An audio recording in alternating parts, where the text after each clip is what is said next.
ഇനി ഇതെങ്ങനെയാണ് തയ്യാറാക്കുന്നത് നോക്കിയിട്ട് വരാം. ഇഡ്ലിയുടെ ബാറ്റർ തയ്യാറാക്കാനായിട്ട് ഞാനിവിടെ ഈ പാത്രത്തിന് 1 കപ്പ് ഉഴുന്ന് കഴുകി വൃത്തിയാക്കി 4 മണിക്കൂർ കുതിർത്തെടുത്ത് വെച്ചിട്ടുണ്ട്. അതുപോലെ തന്നെ അതേ സെയിം കപ്പിന് തന്നെ 4 കപ്പ് പച്ചരി കഴുകി വൃത്തിയാക്കി കുതിർത്തെടുത്തതാണ്. ഇത് ഞാൻ എടുത്തിരിക്കുന്ന ഇഡ്ലി റൈസ് ആണ്. പിന്നെ ഇതിലേക്ക് വേണ്ടത് ചവ്വരിയാണ്. ഇത് ഉഴുന്നെടുത്ത സെയിം കപ്പിന് തന്നെ 1/2 കപ്പ് ചവ്വരി കഴുകി 4 മണിക്കൂർ കുതിർത്തെടുത്തതാണ്. ഇത് ചേർക്കുന്നത് എന്തിനാണെന്ന് വെച്ചാൽ മാവ് നല്ലോണം പൊങ്ങി വരാനും അതുപോലെ തന്നെ ഇഡ്ലി നല്ല സോഫ്റ്റ് ആകാനും വേണ്ടിയാണ്. ഇത് ചേർക്കുന്നത് കൊണ്ട് ഇഡ്ലിക്ക് നല്ല ലൈറ്റ് കളർ ആയിരിക്കും.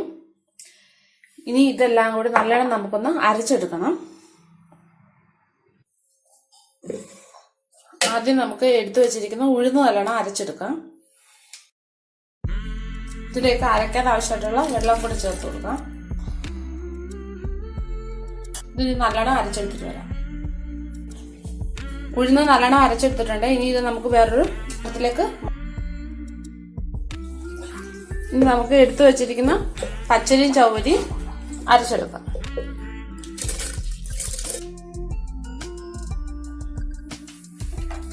ഇനി ഇതിലേക്ക് ചവ്വരി കൂടി ഇട്ട് അരച്ചെടുക്കാം. ഇനി ഇതിലേക്ക് അരയ്ക്കാൻ ആവശ്യമായ വെള്ളം ഒഴിച്ചു കൊടുക്കാം. ഇതിന് നല്ലോണം അരച്ചിട്ട് വരാം. ആദ്യം നല്ലോണം അരച്ചെടുത്തിട്ടുണ്ട്. ഇത് ഇനി ഉഴുന്നതിലോട്ട് ചേർത്ത് കൊടുക്കാം.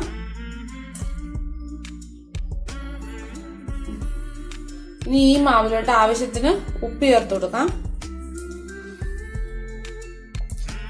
ഇനി ഈ മാവ് നല്ലോണം ഇളക്കി യോജിപ്പിക്കണം.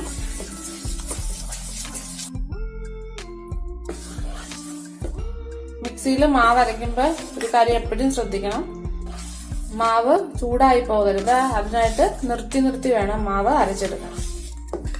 മാവ് നല്ലോണം ഇളക്കി യോജിപ്പിച്ചിട്ടുണ്ട്. ഇനി ഇത് 8 മണിക്കൂറോളം നമുക്കിത് മാറ്റി വെക്കാം. മാവ് നല്ലോണം പൊന്തി വരണം. ഇഡ്ലിയുടെ ബാറ്റർ നല്ലോണം പൊന്തി വന്നിട്ടുണ്ട്. ഒരു കാര്യം എപ്പോഴും ശ്രദ്ധിക്കണം, ഇത് നല്ലോണം പൊങ്ങി വരും. അതുകൊണ്ട് കുറച്ച് വലിയ പാത്രത്തിൽ തന്നെ മാവ് ഒഴിച്ച് വെക്കാൻ ശ്രദ്ധിക്കണം, അല്ലെങ്കിൽ എല്ലാം താഴ്പോകും. ഇനി നമുക്കിതൊരു തവി കൊണ്ട് പെതുക്കെ ഇളക്കി കൊടുക്കാം.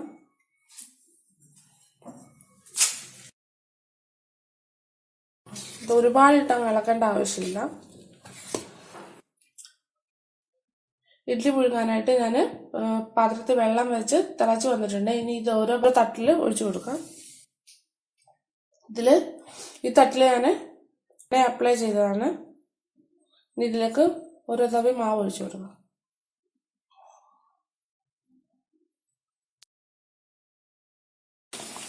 വെള്ളം നല്ലോണം തിളച്ച് വന്നിട്ടുണ്ട്.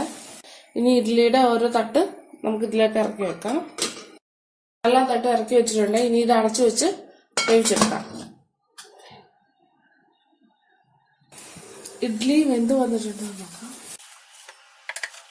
ഇത് നല്ലോണം വെന്ത് വന്നിട്ടുണ്ട്. ഇനി ഇത് നമുക്ക് പാത്രത്തിൽ നിന്ന് മാറ്റാം. ഇത് നമുക്ക് ഇളക്കിയെടുക്കാം.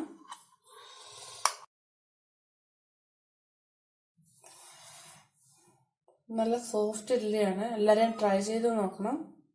എൻ്റെ വീഡിയോ ഇഷ്ടപ്പെടുകയാണെങ്കിൽ ലൈക്ക് ചെയ്യാനും ഷെയർ ചെയ്യാനും മറക്കല്ലേ. അപ്പോൾ ഇനി വേറൊരു റെസിപ്പിയെ കാണാം.